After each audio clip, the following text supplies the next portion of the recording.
Les tickets resto, c'est fait. Maintenant, les frais de repas. Cette fois-ci, on est dans le cas des frais, hein. Donc, le salarié fait l'avance, l'employeur rembourse. Donc, les frais de repas, c'est simplement que le salarié a été mangé en extérieur, il a dépensé et l'employeur doit lui rembourser. Alors, elles sont exonérées de cotisations, bien sûr, et d'impôts aussi, puisque c'est des frais, c'est un flux de trésorerie, ça n'a rien à voir avec de la rémunération. Il y a un barème.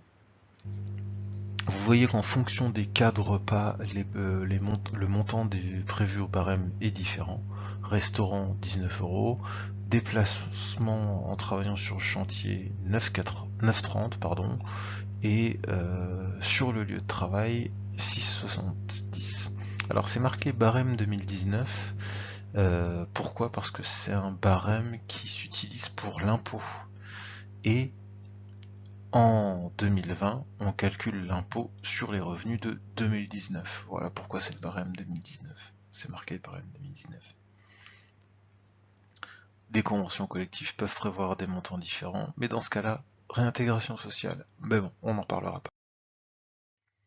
Les frais de déplacement, en fonction du véhicule utilisé, en fonction des kilomètres effectués, le salarié peut se voir rembourser des frais de déplacement.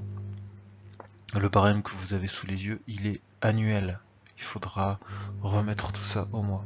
Et donc, par exemple, pour un véhicule d'une puissance fiscale hein, de 5 chevaux, vous voyez que sur les 5000 premiers kilomètres, on utilisera ce calcul-là. Si le salarié a fait plus de 5000, des 5001 aux 20 000 suivants, on utilisera ce calcul-là, et ainsi de suite, au-delà de 20 000, celui-ci. Donc ça veut dire que si le salarié a fait par exemple 22 000 km, il faudra qu'on utilise cette formule, plus cette formule, plus cette formule. Ok? Voilà, c'est tout. Bien sûr, ce sont des remboursements de frais, pas de cotisation sociale. Les frais de transport. Une chose à savoir, l'employeur est dans l'obligation de rembourser à son salarié 50% des frais de transport engagés pour venir sur son lieu de travail.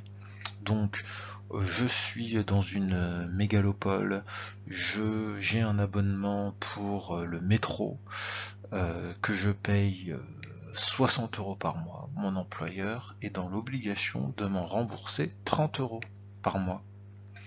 Et c'est pareil pour n'importe quel autre abonnement de transport en commun.